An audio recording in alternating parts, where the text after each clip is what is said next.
Okay,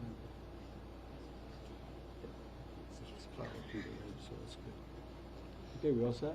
Good. All right, good afternoon, everyone, and I want to thank all for being here today and helping to continue to get this important information to the Rhode Islanders. I'd like to speak to the people in the state of Rhode Island that certainly have had a difficult week in many ways, and I want to really thank them for their persistence and their resilience. We know that they've been impacted in many ways, whether they're going to work or getting their kids to school, or whether they're headed to a doctor's appointment, or just normal type of transportation. We know that it's impacted communities in different ways. East Providence in particular. I happen to have family that lives in East Providence, and I know that it was a parking lot there for a while, Mayor. So, but today's different, and so I really want to talk to the people in the state of Rhode Island and thank them for their persistence on making sure that their lives are in as much order as possible, and in turn, we're very grateful for their patience.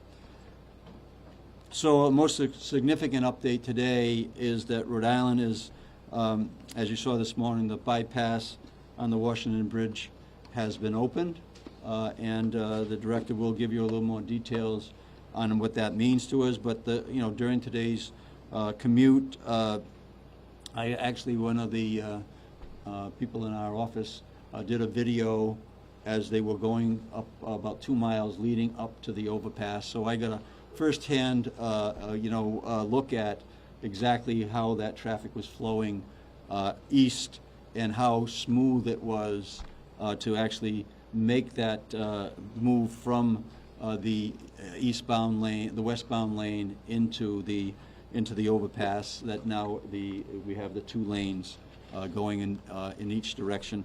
So thank you for that work, in terms of the individuals that have worked it. And I want to just really give another shout out to those people who are actually physically doing the work. I do believe that it's nothing wrong with if you're going by those sites. I know when I do over the next few days, I'm going to give a thumbs up to the workers, or I'm going to give a tip of the hat, and it's a little light beep on the horn would be in order here, because they work 24 hours, 7 days, over this whole week, and boy, we can really be proud of the people and the men and women who did the work. So give them thumbs up when you go by. So we had daily calls this morning with our municipal leaders as we are approaching this. Again, Director Mark Pappas leading the charge from the emergency management, coordinating calls with our municipal leaders to hear individually what's happening in their communities relative to the Washington Bridge. And so we get input from them in a way that I think is very important. We'll continue to meet with them over the course of the next few weeks to make sure that we understand what's happening in their communities, but also communicating to them in terms of what we're doing on the state level. We will be really diligently looking at traffic patterns over the next several days to determine exactly where the pressure points may continue to exist, and also to be able to report back to the people in terms of how to best navigate the new path that is coming across the Washington Bridge at the moment. And then the other piece that we are shifting to is the shifting to the idea that the economy is really important to us, right? And businesses have been impacted. We know that workers have been impacted. So let's make sure that we're doing this effort to shop local during this holiday season, dine local, and make sure that we're supporting not only our local businesses, but those individuals that work in our businesses, right? If you're able to, a little more generous tip during this holiday season will be helpful to make up for the loss of revenue that individuals, workers, and families have experienced. We're going to continue to work with Secretary Tanner with a focus again in East Providence and Providence with the mayors to gather data on businesses that have been impacted so that we can get an inventory of those as we build the case of helping and assisting in the way that is going to help our businesses. And let's end this year strong. Let's end the economy strong. So over the last few days, I've been speaking with business owners, and I know that Lieutenant Governor as well has been out doing that. We'll continue to do the outreach because right now it's so important. The information is shared with us. So once again, Commerce support line is 521-HELP, 521-HELP. And the more businesses that let us know what's going on, the more we're going to be able to actually make arrangements to help those businesses. I'm pleased, very pleased to announce, and Mark Hayward has just let me know as we entered in here today that the SBA Administrator, Guzman, has signed and approved our request for SBA assistance. And this is a really big deal for access to capital, and we want to make sure we maximize that opportunity. Director Hayward will share more details when he gets to the mic. Also joining us today is Lori Karen Silva, who is the Turnpike and Bridge Authority, with some news regarding waiving the $10 fee for attaining Rhode Island Easy Pass transponders. And I was just told, which is news to me, if you got AAA, you can go there and get it all set up. And Lori will explain the financial advantage that is there that will reduce that expense of going over the bridge by 60, 70, 80%. All right, so I'll close by, again, thanking the residents in the state of Rhode Island, the people who live here that were inconvenienced, who had to change their schedules. We are so pleased that that we've been able to navigate through this this emergency in a way, but we're not getting it done without the support of our local, of our state residents, the people who live here, and in particular the ones who have been impacted right in their homes. East Providence, thank you to each and every one of them. And finally, yeah, give that tip of the hat, a thumb up, thumbs up, little beep on the horn as you go past the construction sites that and recognize the individuals that have really worked hard to deliver on an immediate time frame relief to everybody in the state of Rhode Island. With that, I'll hand it over to Director Alvey. Thanks, Director. Thanks, Captain. Thank you, Governor. In addition to being happy to speak about the repair of the roads, I'm just as happy to get to repair my voice back. My doc heard me on the news, and he immediately ordered me some prednisone and some antibiotics to fight this bronchitis that I've had for the last week and a half or two.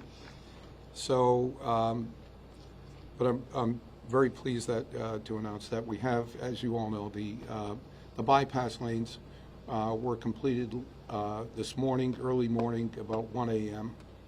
And we're able to resume westbound traffic over the Washington Bridge by using, as I said, the 2 lanes on the eastbound part of the bridge for travel in a westerly direction. It seems to have worked. It had an immediate beneficial impact to traffic. It has cut traffic time going over the Washington Bridge back down to actually what it was today, what it was, better than it was before all of this happened. Now that's partially because some people today didn't hear about it and continue to use the detours, or school is out and some people, I'm sure, have been choosing to work remote. So the traffic volume we expect during the next week or two to increase again to a point where the beneficial effect of this bypass will be there, but it will yield time of travel that is more comparable than to what it was before. Hopefully that's good news for people. People can begin to change their schedules and not have to account for extra time to get to where they're going for the most part. And hopefully, you know, as the governor said, this impact on businesses hopefully it'll be mitigated if anybody canceled any events that they were going to have during the next several weeks. They're probably safe to put them back on because the travel times are going to be pretty much what they were before this emergency happened. In addition to that, we're going to continue, we already started working on the repair of the original bridge. And we are moving resources in schedules so that we can do the same kind of expediting on that part of the project as we did on this.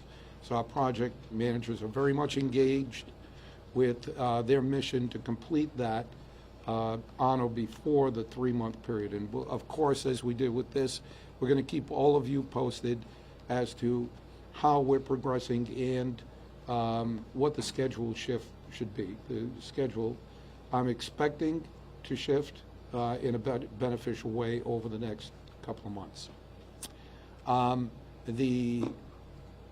I spoke last week, this week, about us implementing a ferry service.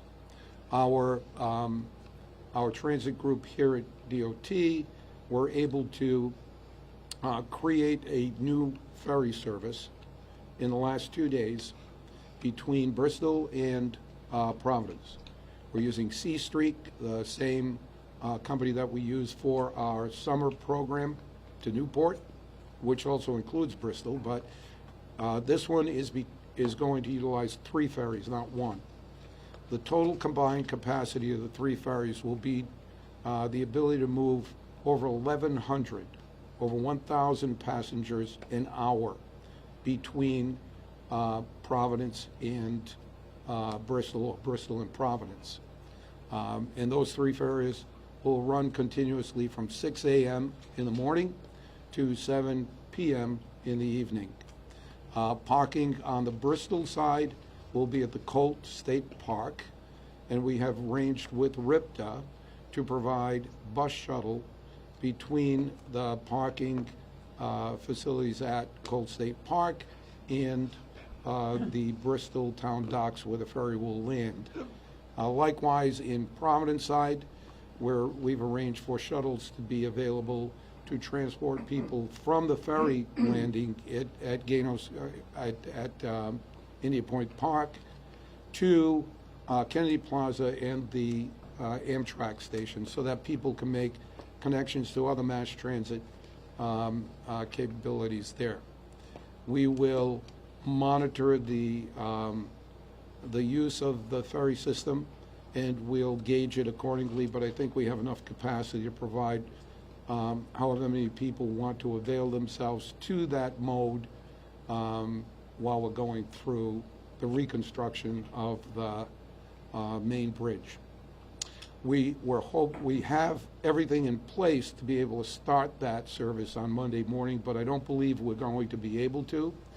We're expecting between 40 and 50 mile an hour winds and some heavy seas on Monday, so we're not going to be able to begin the service then, but we're keeping an eye on the weather, and we will let you all know when we intend on actually beginning that service. Other than that, as I said, we're not taking our foot off the pedal. It remains on the pedal to get the rest of this project and the main bridge reconstructed as quickly as we possibly can. I want to thank the governor for his support, kind of leadership that he showed, the performance, part of the performance I'm sure that we got out of our folks at DOT and also the contractors was his continuously having our backs in terms of providing an all-of-government approach that he took to solving this. We had cooperation with the local police and the local mayors, the state police, EMA, all of the departments in his cabinet were very cooperative and helpful through this whole thing. And I want to thank everyone. And I also want to thank the commuters for the patience and courtesy that they've shown out on the road. So I'll hand it back over. Next up is East Providence Mayor Silva.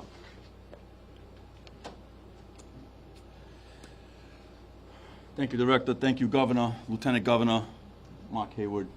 I'm here to report that the City of East Providence is open for business. Today's traffic condition in East Providence is remarkable in light of what we've had to deal with over the last 3 days. I also want to recognize the fact that the DOT, the Governor, they made a decision to keep our residents safe by closing down this bridge. They closed down the bridge, and within 3 days, they found a solution and implemented a solution that is really helping our community to function again and to be able to serve our businesses and our residents. I want to thank our police department, our DPW, and our school department for collaborating and working with us to make sure that we took care of our residents, first and foremost. We are still not done taking care of our small business owners. As a matter of fact, today at 1 p.m., I will be taking a tour of Waterman Avenue, some of the local businesses with Secretary Liz Tanner, who's been incredible also throughout this process, and United States Small Business Administration District Director Mark Hayward. Also, Congressman Gabe Amo will be joining us as we tour some of those businesses. The Governor, from the very outset, not only did he want to protect public safety, but also the vitality and economic interests of our small businesses. We've seen so many gains, and we don't want to see those gains hurt by this unfortunate set of circumstances that we have to deal with. But I am here to say that I couldn't be more proud of the team that is responsible for getting those bypasses open. It's remarkable. When you think about the difference, we were out there, I was out there at 5 a.m. this morning to see, and I was so excited. I was on the phone with the director last night talking about the progress that was happening on the bypass. 5 a.m. this morning, we were out there. I've been driving through the city all day long. There is not one traffic hiccup at all throughout the city. We are open for business. We want you to continue supporting our small businesses. Come and visit our restaurants. If you have appointments, come and keep your appointments. We are open for business. We've received approximately 175 entries on our form indicating that they are a local small business that has had some negative economic impact. And I know that Director Hayward is going to come up here and announce some of the steps that we're going to be taking together to help those small businesses to get them through this difficult situation. Once again, I want to thank the Governor and his team for really moving on a critical issue in lightning speed to take care of our residents, to take care of our community. Thank you. Thanks, man. Mark? Afternoon, everyone. Excuse me. Thank you, Governor, Lieutenant Governor. It's great to be here again. I want to thank the Governor for his expeditious sending of the letter from the state of Rhode Island to the U.S. Small Business Administration. I'm pleased to announce at 11:21 this morning, Administrator Isabella Castillas Guzman signed the disaster declaration, which opens up the potential for small business loans here in the state of Rhode Island. Excuse me. And with that, interest rates for the small business loans, which can go out to 30 years, will be 4%. For the not-for-profits, will be 3.25%. And we will be opening a business recovery center in the city of East Providence. It will be at the Weaver Memorial Library. Our target date is to open that on Monday. We'll give you some more information as soon as we get it. We have staff traveling to Rhode Island, I know from both Atlanta and New York, that will staff it for the next 3 to 4 weeks, and that's critical to the small business community. Having said that, this morning I also had a meeting with all of our technical assistance providers. So in addition to having our disaster team at the Weaver Library, we will also have individuals from SCORE who are mentors, as well as the Small Business Development Center, because it's not always money. Sometimes it's technical assistance, needing marketing and or other help to get them back up and running. My plea to all people here in the state of Rhode Island is that shop small, dine small. Small businesses have been impacted by what's happened over the last few days. And it's really up to us to make sure that we're supporting the business community. Having said that, Governor, it's not only Providence County, but it's also Kent County and Bristol County that's impacted by this particular declaration. And the contiguous counties in Bristol County, Massachusetts, as well as Windham County, Connecticut. those businesses, if they have been impacted by this, are also eligible for SBA assistance. So we're looking forward to having our team on the ground here, hopefully this afternoon, and opening up our Business Recovery Center on Monday. Thank you, Governor, and Lori Silvera from the Executive Director of the Rhode Island Bridge and Turnpike Authority. There's a lot of Portuguese people up here. Just one thing.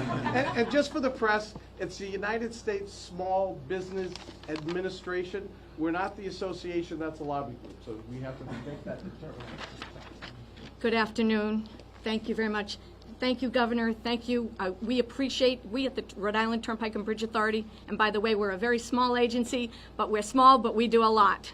And we're pleased and thank the Governor and thank all of the other agencies, REMA, the state police, DOT, and all of the municipalities for allowing us to be part of the solution. We have been thinking outside the box since Monday when we knew about this. We have been trying to take measures to clear any projects that we had. We had an inspection project taking place on the westbound side of the Pell Bridge. We cleared that. We obviously have a construction project that we cannot clear, but we did our best to clear whatever we could. As of this morning, I'm pleased to tell you all that our traffic was back to normal. So that's great news. We also have been trying to think outside the box to come up with other solutions. And as the Governor mentioned and Director Hayward mentioned, what we would propose to do and what we are going to implement right away is that we're going to stop charging the $10 fee for issuance of a transponder. Now we have to work out the details of that as the days go on. Obviously that requires some changes in our systems at the Turnpike and Bridge Authority, but we will make certain that if you open an Easy Pass account and get a transponder, that you will not pay the $10 fee. And in the interest of fairness, not only will we do that through the first week of January, given the fact that the holidays are upon us, but we will also go back 2 weeks. So if you heeded our suggestion that you come down earlier this week. Yesterday we had some extended hours from 1 to 6. We're not usually open on Tuesdays and Thursdays. We did open yesterday, and we're going to open next week. In addition to the Monday, Wednesday, Friday, we'll also be open again Tuesday and Thursday 1 to 6.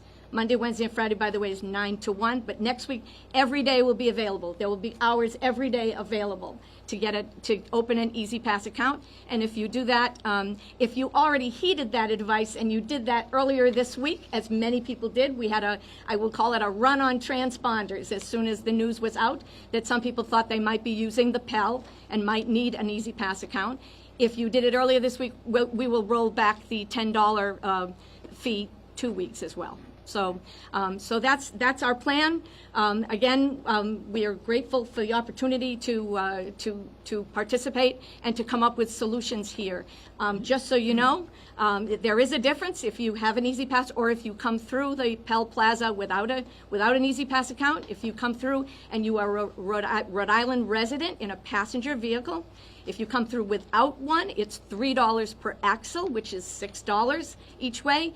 If you are a Rhode Island resident, the rate to come through the Pell Bridge with a transponder, an Easy Pass transponder, is 83 cents. And in my book, 83 cents beats $6 every single day of the week. So come on down, get a transponder. If you don't want to come visit us down at the offices in Jamestown, you can go to any AAA office, and no, you don't need to be a member of AAA. You can also go online. Our website for the Easy Pass accounts is easypassritba.com, or you can call us toll free 877-743-9727.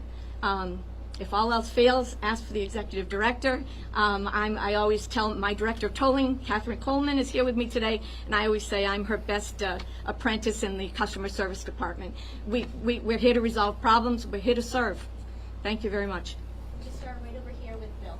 Director, I'm sure the people are very pleased with the updates today. 2 questions, though. First of all, what have you and your organization learned about crisis communications over these last few days? There are a lot of people that expressed frustration with the Pell Bridge situation, not really understanding what was going on, why there was so much significant traffic.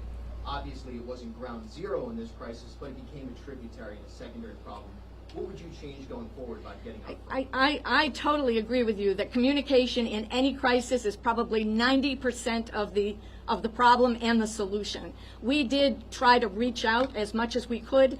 We weren't anticipating, quite honestly. We did see the alternate routes that were offered, but we did not anticipate that people from Swansea, for instance, would come down through the Pell Bridge to get to T.F. Green International Airport or to get to points even farther north than that. We did not anticipate that.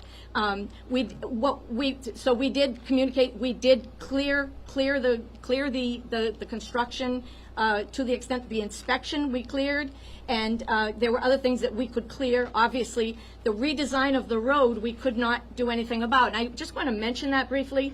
That road was designed for vehicles traveling going to 0 miles per hour, because obviously they were stopping at toll booths. They aren't stopping at toll booths. It's been a beautiful thing. I look out my window and see, it's been a great thing for 2 years. We've been all electronic at the Pell Bridge. But the problem is now that we have this, we've had this situation, and we were straightening out the road to be consistent with today's highway standards. We want our roads to be safe. Safety is number one, and that's what's going on out there, is straightening out that road outside the plaza. We already have it dug up, and we couldn't do anything about that. Whenever we were asked in terms of communications, we did put that out there. We can't do anything about that. Very quickly, you do need a bank account to obtain an Easy Pass, is that correct? You do not. So how can someone without a bank account obtain an Easy Pass? Cash. And you do not have to be on replenishment. Some people find that that's the most convenient way to go with an Easy Pass account. You don't have to worry about it. You put a credit card on the account if you have a credit card, or you put it on replenishment so that you know that you're never going to go into the red. But yes, you do not need a bank account. Okay, but Alex, Director LB, yesterday when we were working on these updates, construction crews there told us that they knew that this bypass lanes were going to be ready by this morning. However, yesterday you said that you would give us those updates. Why wasn't that done? I did give you updates. That those lanes would be open today? Well, we weren't, unless I'm 100% sure, I'm going by the information that is coming into us. There are a number of other factors that people on the ground don't even know about that can cause delays. So the information that we got out, that we actually did this in 3 days' time, came on an ongoing basis. We made the press aware of that yesterday. We said, looking like Saturday, could be sometime on Friday. And they did a great job, and we got it done on Friday. And what do you say to those that say that it wasn't announced because, you were trying to make it seem or appear as though... No. We need to give people realistic expectations of what we can deliver, what we're 100% sure we can deliver. We do that, and we deliver. We go Pat and then Chris. Governor McKee, when you look back on decades of emergency bridge response, and I'm talking about the Miami River Bridge in Connecticut, the bridge in Minnesota, the bridge in Philadelphia, had a whole host of different federal responses. I believe the Bush administration may even have declared a federal disaster in the case of the Minnesota bridge. The state of Rhode Island's always been very provocative about emergency aid and very much on top of the situation. What is the current thinking right now about seeking aid either to businesses or DOT post-SBA? So we're not going to leave any outside resources untouched. If we're qualified for them, we'll be applying for them. If it requires a declaration like I signed yesterday for the SBA signature, and we streamline and fast track that through. So we're continually in conversation with our congressional delegation, continuously in conversation with President Biden's cabinet. So if we identify things that we actually can qualify for, we're going to go for it. I think that I've had a record that's pretty strong in making sure that we make sure that if we get federal aid, whether it was to housing assistance, that we get every dollar out of the $200 million, never give any money back that we're qualified for. This would be the same situation. And Secretary Buttigieg, has he weighed in at all on this situation? Yeah, I think that we've been informed that that we're not qualifying for a disaster type of funding from that department, but we also are in constant conversation about what we might be able to recover we'll maximize every opportunity. And again, we have a congressional delegation that was on the call yesterday, the day before, and today, to make sure that they're connected in. They've sent letters to the appropriate parties. The people in the state of Rhode Island should really feel confident that if there is any relief, we will find it. Chris and Tom. Director Albini, regarding the ferry service, what's kind of the time estimate from Bristol to get to Providence, and what's going to be the cost of it to run the service? The time that it's going to take to run is about 30 minutes. The ferries will be leaving the docks in both directions every 30 minutes. So there'll be 30-minute timing to the next ferry. If you miss one, get the next one. They'll run continuously from 6 a.m. to 7 p.m. And the shuttle services will be in place to bring people from the ferry in Providence to Kennedy Plaza and Amtrak, and in Bristol from Cold State Park parking lots to the ferry and back and forth on both ends. With regard to the cost, I'll have to get that information and we'll report it out to you. And the timeline for your voice getting better? Well, the doc says take the full doses of steroids for the next couple of days, and over the weekend, if it's still there, hit it with the Z-Pack. So he gave me backup. We'll go to Tom and then Ed. Director, a question. Thanks for your concern, by the way. Question on the bridge rods. Were repairing them or replacing them ever part of the bridge work, overall bridge work? And is there any chance that some of the bridge work already done contributed to those rods breaking? There's, so answer the second question first. We don't have any reason to believe that that is the case, that the construction impacted them, although we will be looking at the various reasons, as the governor said. You know, there's a time to do all of that. We will be looking at the various reasons and causes that could have contributed to their sudden failure the way that they did. With regard to when it was scheduled for a future project. And we were moving across that bridge to make repairs in accordance with the condition of the bridge or each of the spans, and with several hundred other bridges in the state that we have that are structurally deficient. But I'm not sure what the timing of that would have been. Just to be clear, the rods themselves were part of that future plan? No, well, the rods, the entire structure was part of that plan, including the cantilever, the rods, and everything else that's associated with it. We'll go Ed, Brian, final question for Ed. By the way, we have those plans up. If you look on our website, there's a 10-year plan with several hundred over the next 10 years, bridge projects, all coordinated. And one of the factors in our evaluation as to when each one gets programmed is what the condition of them are during that time.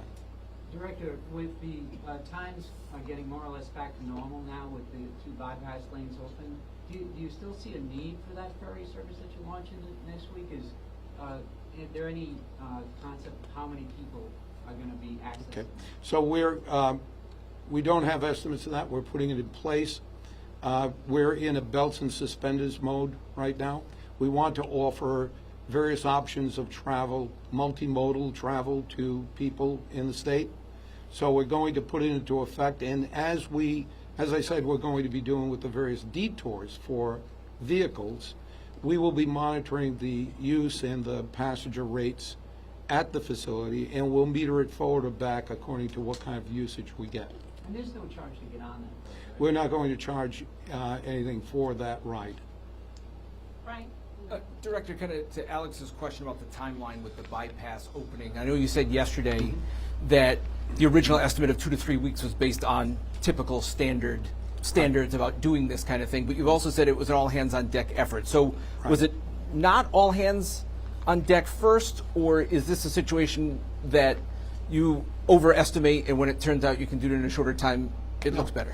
We always do things on the basis of the data that we have available to us each day.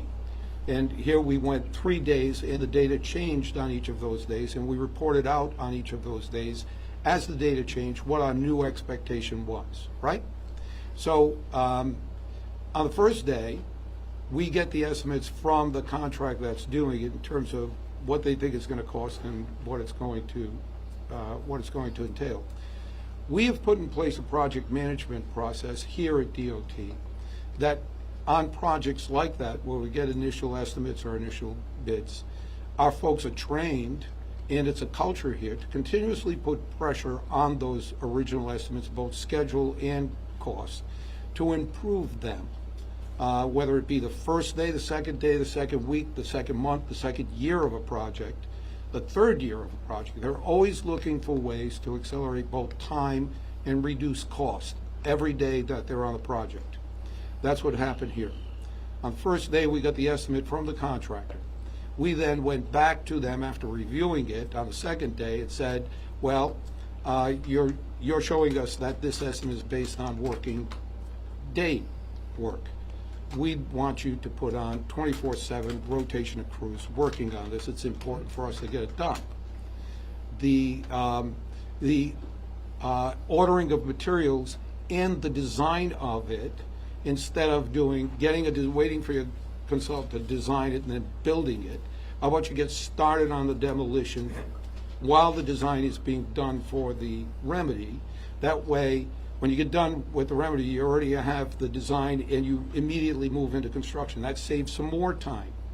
And then, of course, we asked them to bring in, once we went through those and saw how we could accelerate it, on day 2 or 3, we asked them to move in resources from other projects that they were doing nearby to additionally support this, and materials that would additionally support this to get it done even faster.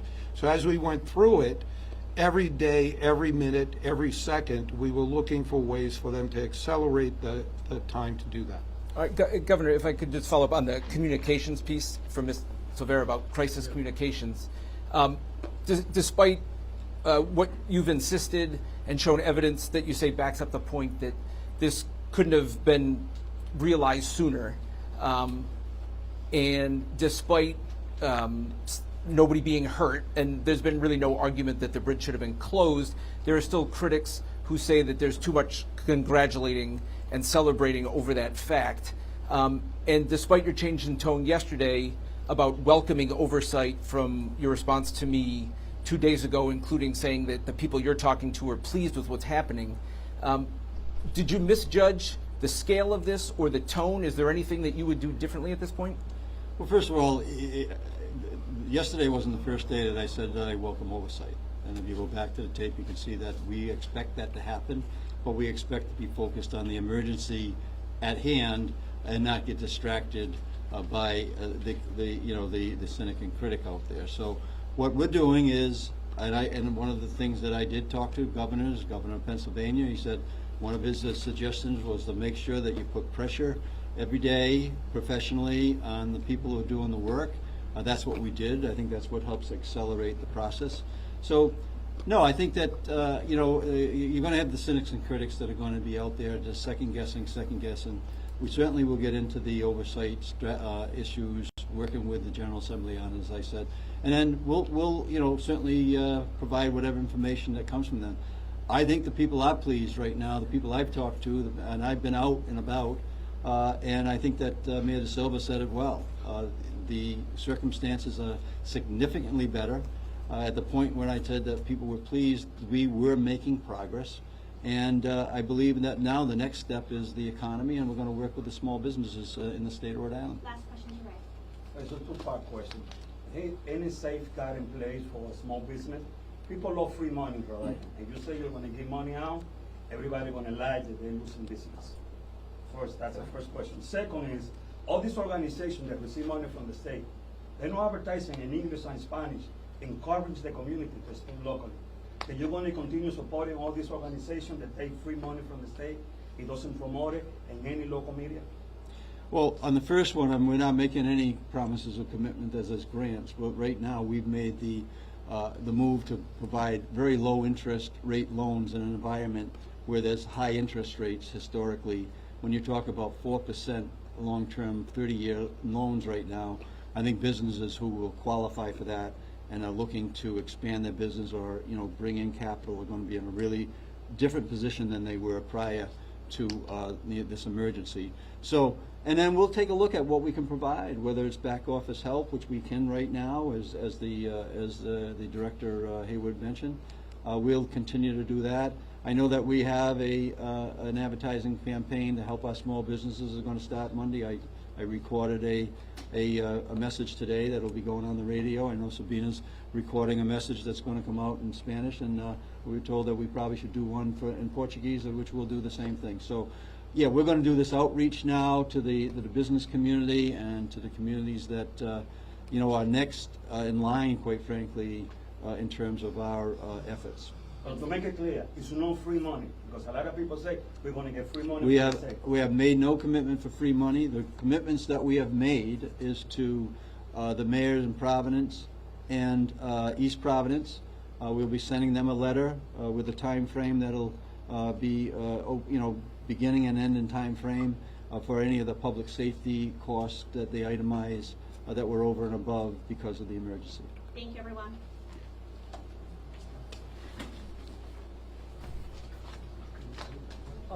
Renato, ¿cómo estás? He's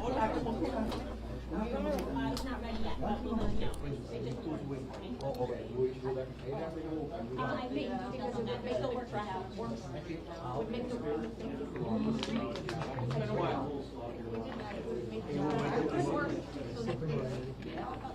How's it going? Take care.